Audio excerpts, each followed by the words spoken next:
Dans cette vidéo, nous allons étudier la méthodologie de l'épreuve E33, fidélisation de la clientèle et développement de la relation client, situation numéro 2.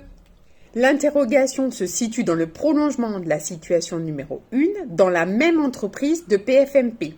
À la fin de votre deuxième stage de terminale, vous devrez présenter au jury l'action de fidélisation qui avait été retenue lors de la première PFMP. Comment l'interrogation va se passer? Vous devrez présenter un support numérique comme lors de la première situation. L'interrogation va se dérouler en deux phases. La phase 1 dure 10 minutes maximum. Donc vous allez, durant cette première phase, présenter la façon dont vous avez mis en œuvre votre action de fidélisation sur votre lieu de stage. Dans un deuxième temps, vous ferez le bilan de cette action.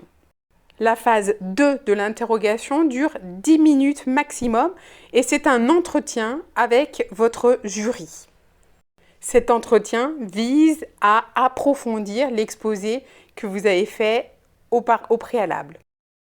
La commission d'interrogation est composée du tuteur et d'un professeur d'enseignement professionnel ou bien, si le tuteur n'est pas disponible, de 2 professeurs d'enseignement professionnel. Les critères d'évaluation sont les suivants. Premier critère, qualité de la contribution à l'opération de FDRC. Le jury va évaluer votre compréhension du processus de l'action de fidélisation et aussi de la qualité de votre participation à cette action. Deuxième critère, c'est l'opportunité de la proposition de vente au rebond. Alors, je rappelle ce qu'est une vente au rebond. C'est lorsque le vendeur profite de l'intérêt du client pour un produit, pour lui proposer un autre produit ou un service. Troisième critère, c'est la justesse de l'enrichissement et de l'actualisation du SIC. Alors, c'est quoi le SIC? Le SIC, c'est simplement le système d'information commerciale. Quatrième critère, c'est la pertinence de l'analyse des résultats, car il faudra fournir des résultats. Cinquième critère, c'est l'intérêt des propositions d'amélioration, c'est-à-dire que vous devrez avoir une analyse sur votre action et dire ce que vous auriez pu améliorer. Et enfin, dernier critère, c'est la qualité de la communication orale et écrite, c'est-à-dire que nous allons évaluer aussi bien votre oral que l'écrit et notamment à partir du support numérique que vous allez nous présenter. À partir de cela, je vous propose le plan suivant.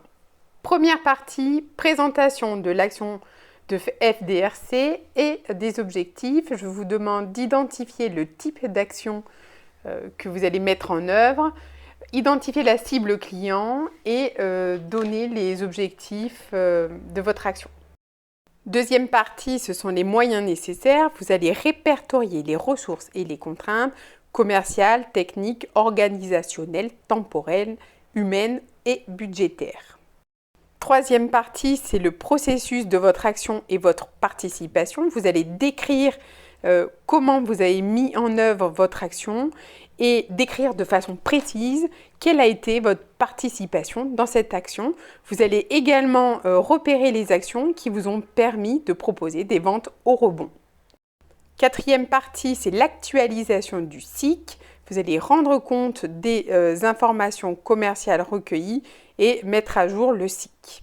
Cinquième partie, vous allez faire un bilan commercial avec des résultats quantitatifs et faire des propositions d'amélioration. Vous allez également faire un bilan des acquis au niveau professionnel, c'est-à-dire quelles compétences avez-vous réussi à acquérir et au niveau personnel. Je vous encourage à télécharger la fiche outil pour garder une trace écrite de cette vidéo. Vous le trouverez le lien en description. Bon courage à tous et à très bientôt. Au revoir.